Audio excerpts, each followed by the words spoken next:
beloved Block Association was going to be, the women were going to be moved out and men were going to move in. So last week at the Health and Human Services Committee, over 60 people from the street, including residents of the shelter, came and spoke at the Health and Human Services Committee.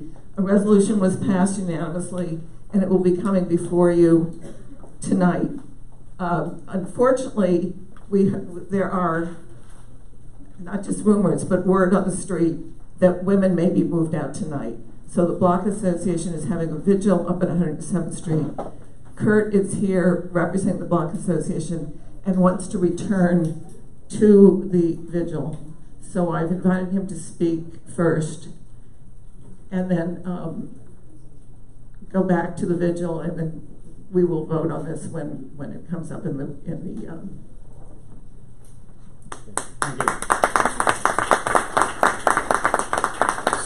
So we have a very strong, goes back 10 decades, and we have a very strong Block Association, thanks to Kathy Lynn Warren, her neighbors many years ago. About 5 years ago, DHS put in a women's shelter for transitional women. They are employable, and they wanted to put 180, and we got together and we formed a community action board, and we forced them to only put in 120. It's been going along really well. Our community can say we have a successful shelter in its neighborhood, and we want to keep it. Ironically, and I don't know what Mayor de Blasio and Department of Homeless Services are doing in Help USA, but ladies and gentlemen, ironically, most neighborhoods fight to keep out a shelter, and we're fighting to keep a shelter there, and we're fighting the Department of Homeless Services. What they want to do is, thank you, Penny, CB7, Gail Brewer's office. They notified us 2 weeks ago. DHS declared an emergency. When they declare an emergency, everything goes out the door. Protocols, approvals, what you guys put in place to help the community just goes out the door. Turns out they were going to replace 120 women who are our neighbors. They were going to evict them, displace them, and replace them with 120 men. Same amount. They are discriminating against women. They are not working with the community. 2 weeks ago when we heard, we went to CB7. Unbelievable. Mr. Fine, we had over 60 people. He said, who's here for the shelter? Every single hand went up. It was amazing. We heard on Friday that they were going to evict the ladies in 48 hours. They gave them notices to sign. Turns out we all fought it, the whole block. We got them to stop. We heard today they were having a meeting at 5:30. They expected all of us to be here.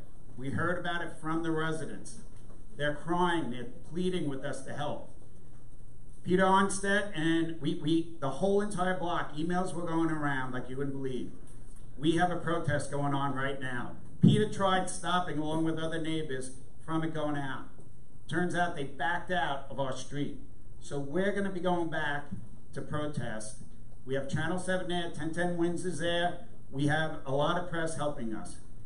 Anyone from 107th Street around our block, please come to the protest. And we hope, and we thank you, but we hope that Mayor de Blasio is hearing this, and DHS, because they have to stop a successful shelter from being ruined. Thank you.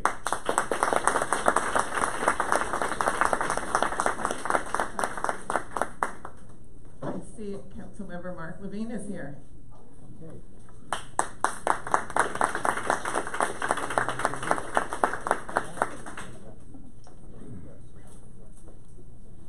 Thank you, Madam Chair. I do want to briefly speak on this topic and only that topic. I know it's on the minds of many of you. I'll start by saying, for those observing, Happy New Year. Shana Tova. Today I sent a letter together with colleagues in government, Borough President Brewer, Congressman Nadler, Assemblymember O'Donnell, and Senator Jackson, expressing our strong opposition to the removal of the women from the shelter on 107th Street. For those of you who've been on the board for a while, you know that this was a very contentiously negotiated use of that building back in 2010. The community came to an agreement after protracted negotiations with the city, and the community lived up to its side of the bargain. This community has embraced those women as neighbors, as members of our community, and many of them have developed roots here. They have become, they worship in local houses of worship. Many of them are employed. In fact, I believe even over half are employed. In many cases, in jobs nearby. They have developed relationships with local medical providers. It's hard to overstate the extent to which these women who have become cherished neighbors have set down roots in this community and developed relationships amongst each other. And the plan that DHS has put forward to rip that community apart and disperse these women throughout the 5 boroughs is absolutely indefensible. There is no public policy justification for this. That's right. This is not even about expanding the size of the shelter system in the midst of a crisis. This is simply about moving people around. People who have been displaced, by definition. That's how they wound up in our shelter system. And they are facing displacement yet again. Although this time it's not at the hands of a landlord, it's at the hands of our own city. And so we have stood up, united all the elected officials who represent that location to demand that those women be allowed to stay there. I know we've had a desperate shortage of actual information from DHS, which is part of the problem, and I'm happy to answer your questions. I want to give you one update. Their lack of communication has been frankly unacceptable, but to the extent I understand the status there were letters that were given to the women on Friday that it's sort of a procedural step, which is an announcement that they may be relocated, but that the actual process of relocation will play out over as much as a month or two. There may or may not have been 1 or 2 that have already been relocated. That's a rumor that I haven't been able to confirm, so I don't want to speak on that. But okay, it sounds like okay, so 5 more today. So this is happening in real time, but it's not happening overnight because it is a large shelter, and we are fighting back really hard, hand in hand with all of you who are neighbors, and with all of you on the board who I know share these values. Did you have a question? Well, yeah, the front presented by elected officials is formidable. I really appreciate it. But we know DHS, we've been down this road before, so one of the guests came to report to us that and in the past 90 minutes they started moving women out. So the process was done so that wherever they send them to, they'll be returned in the evening if your collective efforts are well, that would be our goal. This fight is a long way from over, despite the initial move, it sounds like, of now half a dozen or so. This fight is a long way from over, and our position would be that women who have been relocated should be given the option to return. I'm actually proud of this community. There are communities that fight the existence of every shelter tooth and nail, often in very ugly terms. This is a community that has embraced the shelter and the women who have become our neighbors. It's a beautiful thing. We are only fighting to save this shelter. I don't think that happens very often in New York City politics, but it's happening here on 170th Street on the west side in Community Board 7. That's something I'm proud of, so I have no problem standing up and fighting on behalf of the women. And we're going to push really hard, and I think we have a very strong case. As I mentioned, there's no public policy rationale here for moving these women out, and therefore I'm hopeful that will prevail. All right. Thank you, everybody.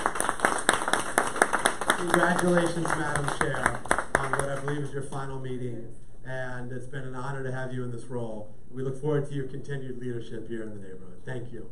And I look forward to and I did send a letter on behalf of CB7 last Wednesday to Commissioner Stephen Banks, explaining to him that we found this whole process to be outrageous and that we wanted an immediate meeting. We are working to have a meeting with DHS with all the elected officials. I see that Senator Jackson is here, so I wanted to invite him up to say hello.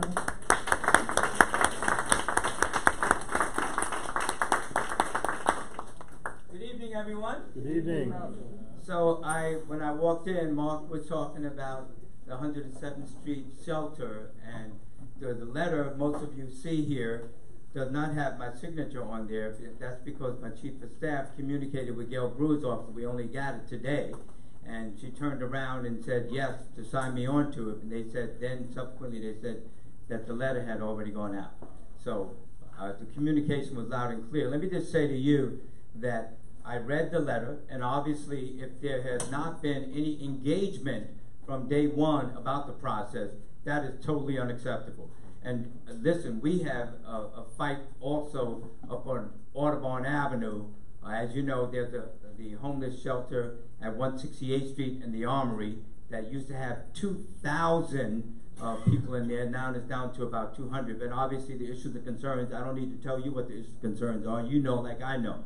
In fact, my office yesterday had a opioid crisis forum up in northern Manhattan at the church on 181st Street in Fort Washington.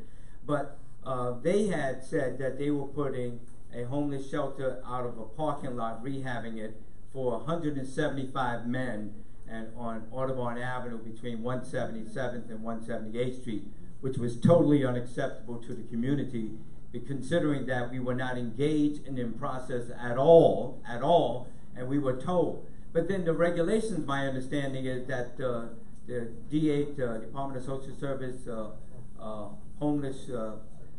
Department of Homeless Services, they only have to give 30 days notice from a legal point of view, which in my opinion is totally unacceptable. I just think that we need to change the law on that. In fact, my policy director, Matthew Levy, we've already submitted a bill that once the City of New York is considering, not even decided, considering a homeless shelter in the geographic area, they have to give notice to every elected public official. And that's extremely important. So not even that we've decided that this is where it's going to be and we're letting you know. No. If you're thinking about the geographical area at all, you have to give notice, formal notice, so that the community and the leaders of the community can take hold on this and consider what the situation is. So obviously, if you look at the homeless shelter on Audubon Avenue, that was scheduled to be a men's shelter. Approximately a month ago, or maybe 2 months ago, they notified us and myself as a leader up there that they're going to have it as a women's shelter.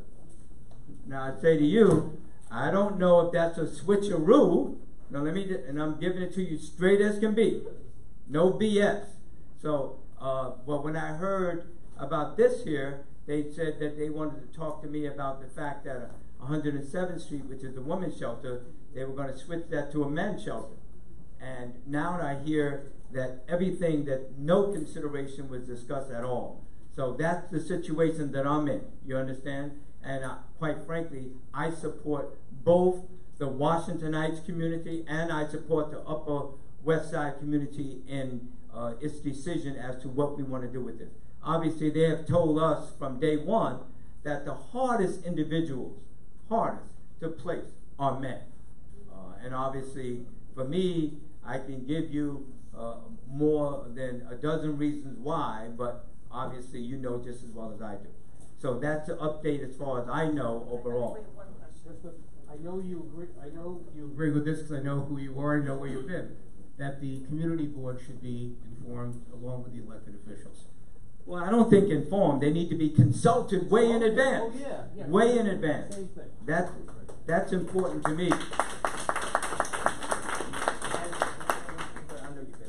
But my newsletter, my monthly update is in the back there on the table. Anyone, and if you have any questions about anything that I've said in talking about the shelter, please reach out to me. You can just email me at robertjacksonnewyork@gmail.com and just spell out the word New York.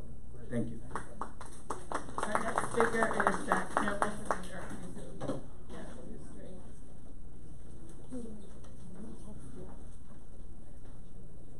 Thanks very much. Good evening, everyone. Congratulations again, Roberta. My name is Zach Campbell. I'm the community liaison at the American Museum of Natural History.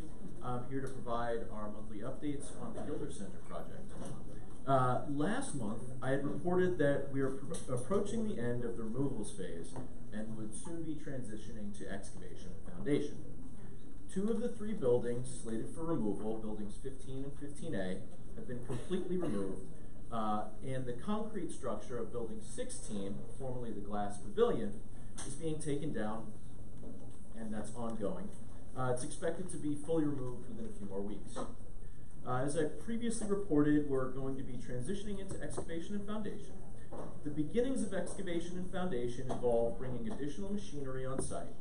And early excavation and foundation work will include underpinning to stabilize the subsurface soil and structure for some of the adjacent buildings, followed by supports of excavation. The number of construction workers and vehicles is also anticipated to increase slightly for these activities, and we'll continue to report out on that. If you have not already, please sign up for our e-blast by visiting www.amnh.org and navigating to the Gilder Center link. Thank you very much. Our next speaker will be Sheila Kendrick, followed by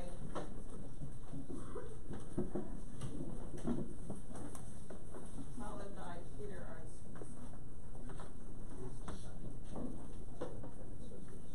I'm Sheila Kendrick with Save Central Park NYC. Our group wants to thank CB7 for passing the many resolutions in support of fair and responsible development, all with the goals of protecting our quality of life in Central Park. Thank you. While the city has made minor modifications to zoning, Assemblymember Linda Rosenthal and Senator Robert Jackson have introduced legislation that will close 3 of the most egregious loopholes that are resulting in mega towers. We have a petition on change.org that will convince 44 legislators in Albany to support this bill. Please sign up with your email tonight. We have a couple of people with clipboards here, and we will send you the link. We are not anti-development. We are for development like CB7 that is consistent with the underlying zoning and the intent. We also want to recognize Roberta Seamer, the chair of CB7, who's been tireless in this fight. We appreciate your years and your commitment to the preservation of the Upper West Side and to New York City as a whole.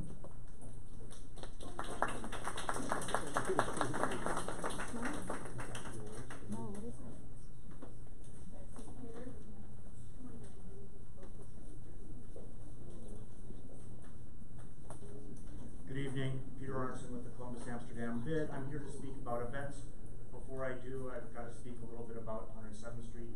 A woman was taken out tonight in a black van, her belongings in black garbage bags.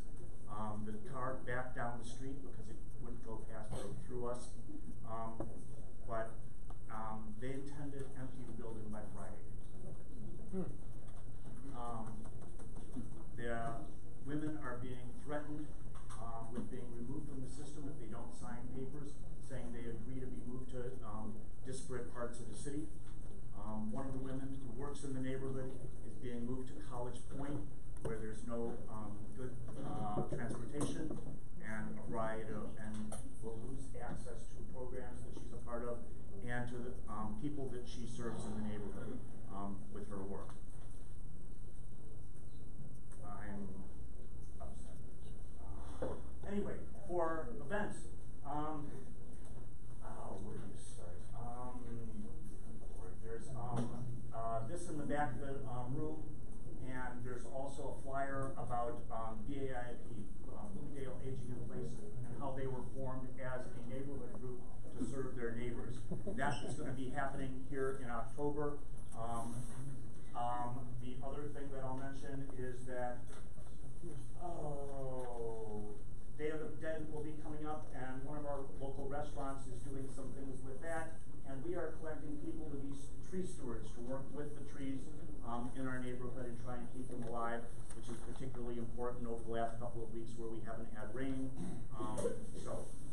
If anybody is interested, our phone number and our email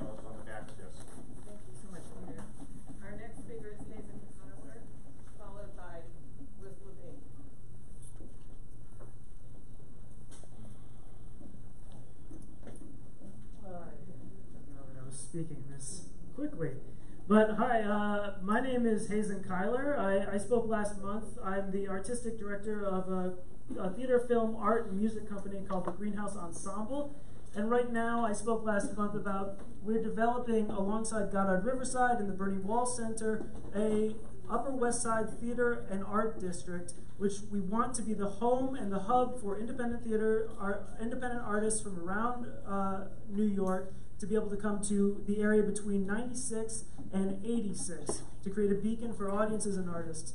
I wanted to update you. We have a symposium that we've scheduled for anyone who wants to be involved, who wants to talk about how this program can run. It's hosted by the Bernie Wall Center. It'll be happening on November 13th. That's a Wednesday. And then I'll also be speaking at the Foundation Center downtown about the same subject on October 28th. That's basically it. Thank you guys for your time. Ruth Levine, followed by Paul Fisher.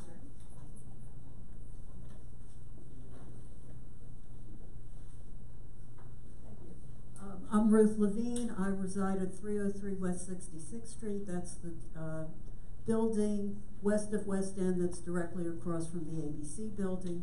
We have a couple of issues that we think are going to be exacerbated as that development, whatever it is, goes forward, and we would ask that you try and help us with that.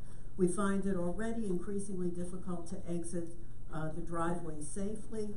We would request that either a mirror be put on the right side of the driveway so we can see oncoming traffic, or perhaps that daylighting occur and one parking space to the left of the driveway be removed.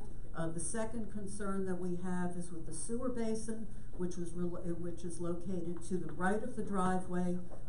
That is the low point. We get drainage from both West End Avenue and from Riverside.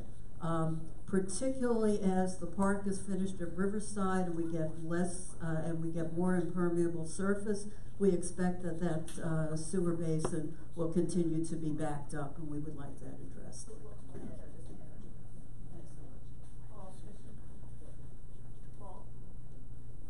Our next speaker is Hannah Weinerman from Congress Governor's Office.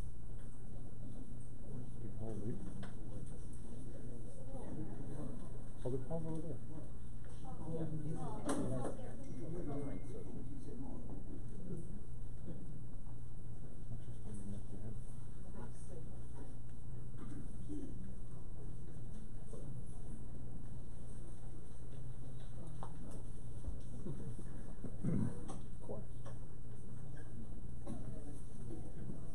One of the reasons term limits were imposed were the voters' distrust of some elected officials who appoint people to community boards.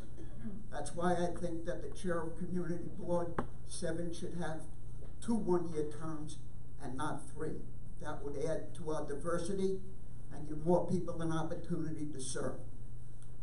I spoke about this at the last full board meeting, and I was advised afterward to bring it to the Bylaws Committee. I went to the Bylaws Committee, and they chose not to discuss it. So I figured at the next Bylaws Committee, they'd bring it up. We would get to talk about it. That was at the last minute postponed until after this election, which doesn't pass the smell test.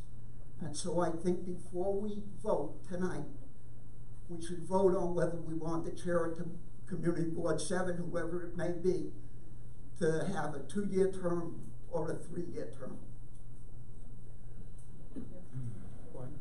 Point of information. If the issue can be brought up to be considered by the bylaws.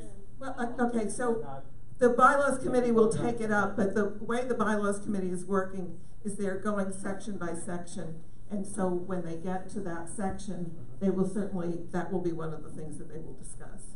Our next speaker, just before Hannah, I'm sorry, one more public speaker, is Mac Cruz. Hello everyone, my name is Nikai Cruz. Thank you for having me this evening. I'm actually a resident, grew up on 104 at Central Park West. I'm an outreach coordinator for the Civilian Complaint Review Board. Has anybody ever heard of the Civilian Complaint Review Board? Alrighty. As you know, we're a city agency that is independent of the NYPD. We investigate, mediate, and in some instances, administratively prosecute police officers for misconduct. Our jurisdiction is finite, however. It is known as FADO, F-A-D-O. That's force, abuse of authority, discourtesy, and offensive language.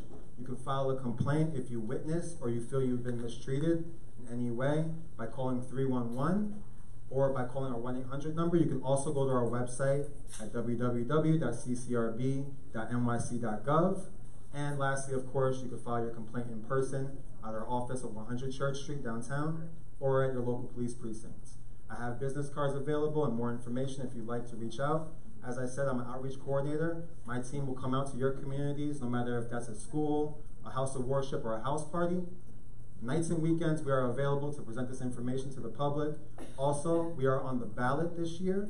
I stress you all to vote, as I'm sure you all do. There are 5 ballot proposals. Feel free to check it out. We have pamphlet information on the desk outside. Thank you. Thank you so much. That's fine, right? Hi folks, I'm Hannah Wienerman from Congressman Nather's office. So you've seen the news, we're busy. I will send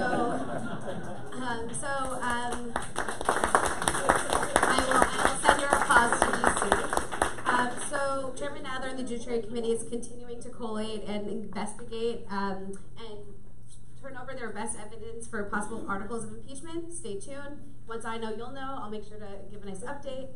We're also making sure that we're doing our legislative agenda in DC as well. We had hearings on gun control, policing, oversight with the ICE detention, the Muslim bans. We're working really hard to make sure that we can be both oversight and legislative bodies. At the same time, we're also making sure that we're involved in local issues. So we signed on to the letter for the 107th Women's Shelter. We submitted testimony to the BSA about West 66th Street, 3350 West 66th Street. And this morning, there was a press conference with Congresswoman Nydia Velázquez, and Congressman Nather is an original co-sponsor of a bill to get $32 billion for NYCHA with the $70 billion for public housing overall. So, you know, we can kind of walk and chew gum at the same time. If you ever have any federal questions, feel free to contact our office. Thank you.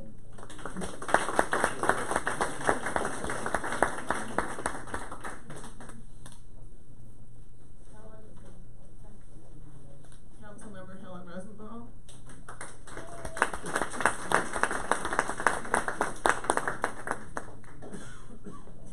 To follow Jerry Nadler's staff.